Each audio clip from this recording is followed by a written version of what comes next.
ஆன்மீக நண்பர்கள் அனைவருக்கும் என்னுடைய அன்பான வணக்கங்கள். செப்டம்பர் மாத ராசி பலன் 2025. செப்டம்பர் மாதம் எந்த ராசிக்கு அதிர்ஷ்டமாக இருக்கும், எந்த ராசிகளுக்கு அதிக நன்மைகள் கிடைக்கும், இந்த பதிவில் தெரிந்து கொள்ளலாம். ஜோதிட சாஸ்திரத்தின்படி அனைத்து கிரகங்களும் ஒரு குறிப்பிட்ட காலத்தில் தங்கள் ராசிகளை மாற்றுகின்றன.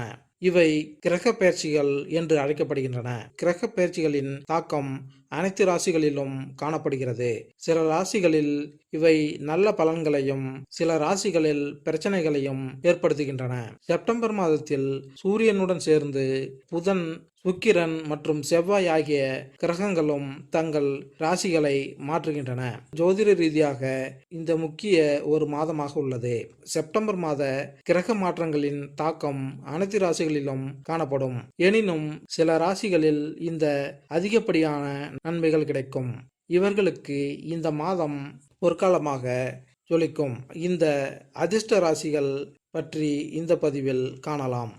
செப்டம்பர் மாதத்தில் மேசம் முதல் மீனராசி வரையிலான 12 ராசிகளுக்கும் பலன்கள் எப்படி இருக்கும் என்பதை இந்த பதிவில் காணலாம். ரிஷபம் ராசி. ரிஷபராசிக்காரர்களுக்கு இந்த மாதம் ஏற்றத்தாழ்வுகள் நிறைந்ததாக இருக்கும்.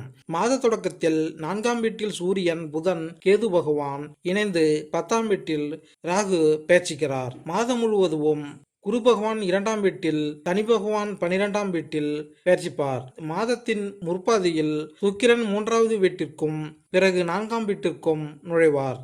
5 மற்றும் 17ஆம் தேதிகளில் புதன் மற்றும் சூரியன் 5ஆம் வீட்டிற்குள் நுழைவார்கள். மாத தொடக்கத்தில் செவ்வாய் 5ஆம் வீட்டில் அமர்ந்து 13ஆம் தேதி 6ஆம் வீட்டில் நுழைகிறார். இந்த மாதம் நீங்கள் நிதி ரீதியாக நல்ல பலன்களை பெறலாம்.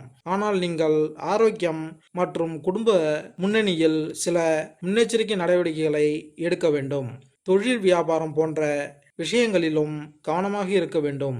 குடும்பத்தில் கருத்து வேறுபாடுகள் ஏற்படலாம். இருப்பினும் குரு பகவானால் உங்கள் பேச்சுவார்த்தைகளால் குடும்ப பிரச்சனைகளை கையாளக்கூடியதாகவும் மற்றும் வீட்டில் ஏற்படும் பிரச்சனைகளை தீர்க்கக்கூடியதாகவும் இருக்கும். தனிப்பட்ட உறவுகளில் ஏற்றத்தாழ்வுகள் இருக்கும். திருமண உறவுகளில் கவனமாக இருக்க வேண்டும். உங்கள் மனைவியை வருத்தப்படுத்தும் எதையும் சொல்வதையோ அல்லது செய்வதையோ தவிர்க்கவும்.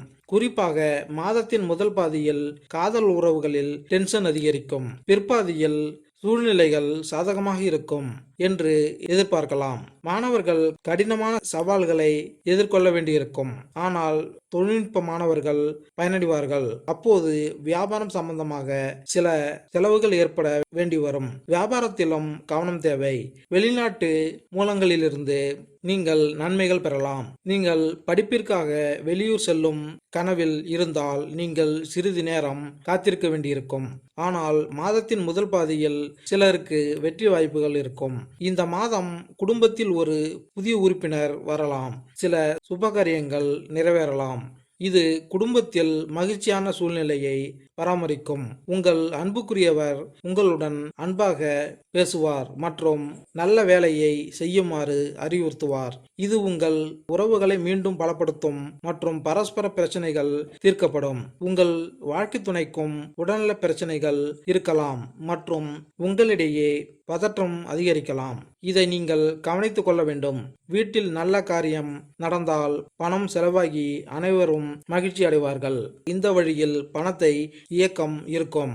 ஆனால் வீட்டில் உங்கள் நிதிநிலை நன்றாக இருக்கும். இந்த நேரத்தில் நீங்கள் ஒரு புதிய வழக்கத்தை பின்பற்றுவதில் கவனம் செலுத்த வேண்டும். உங்கள் உணவில் கவனம் செலுத்துங்கள் மற்றும் பிரச்சனைகளை சமாளிக்க மன அழுத்தத்திலிருந்து விலகி இருக்க முயற்சி செய்யுங்கள். பரிகாரம்: செவ்வாய்க்கிழமையன்று சுக்கிர பகவான் பேச்சு மந்திரத்தை உச்சரித்து வந்தால் நன்மை உண்டாகும். மேலும் இந்த பதிவு உங்களுக்கு பிடித்திருந்தால் லைக் பண்ணுங்க, கமெண்ட் பண்ணுங்க, மறக்காம சப்ஸ்கிரைப் பண்ணுங்க. நன்றி, வணக்கம்.